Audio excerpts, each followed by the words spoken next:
So much for Donald Trump's ironclad grip on the Republican House.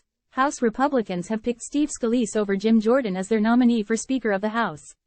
It doesn't appear that Scalise currently has the votes to become Speaker, yet Republicans are vowing to hold a floor vote later today.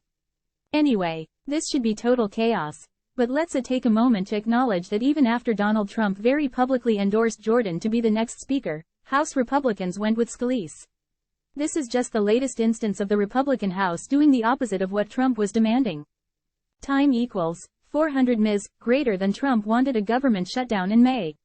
He didn't get it. Trump wanted a government shutdown again in September. He didn't get it. Trump wanted a Biden impeachment vote. He didn't get it. Trump wanted Jim Jordan to be the next Speaker.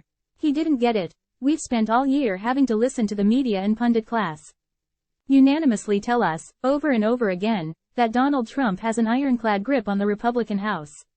But if you look at the facts and the track record, you can see that at no point has that been true. The media just keeps feeding us that line because it's good for ratings.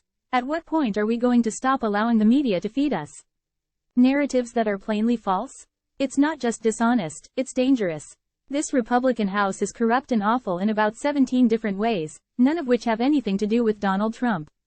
Yet all of it gets overlooked, and they get away with it, because the media is too busy feeding us a fictional narrative about Trump controlling the Republican House's every move.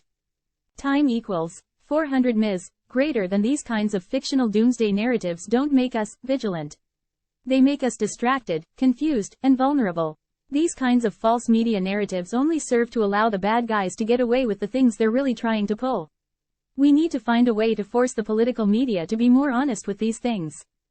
Time equals 400 Ms. greater than we wouldn't allow the weather forecaster to feed us phony hype about how we're about to get hit by a fictional hurricane that doesn't even exist. We wouldn't allow the sportscaster to feed us fake game scores. So why do we sit back and allow the political media to feed us fake ratings-driven stories all day long? If anything, we should hold the political media to an even higher standard than the rest of the media, not a lower standard.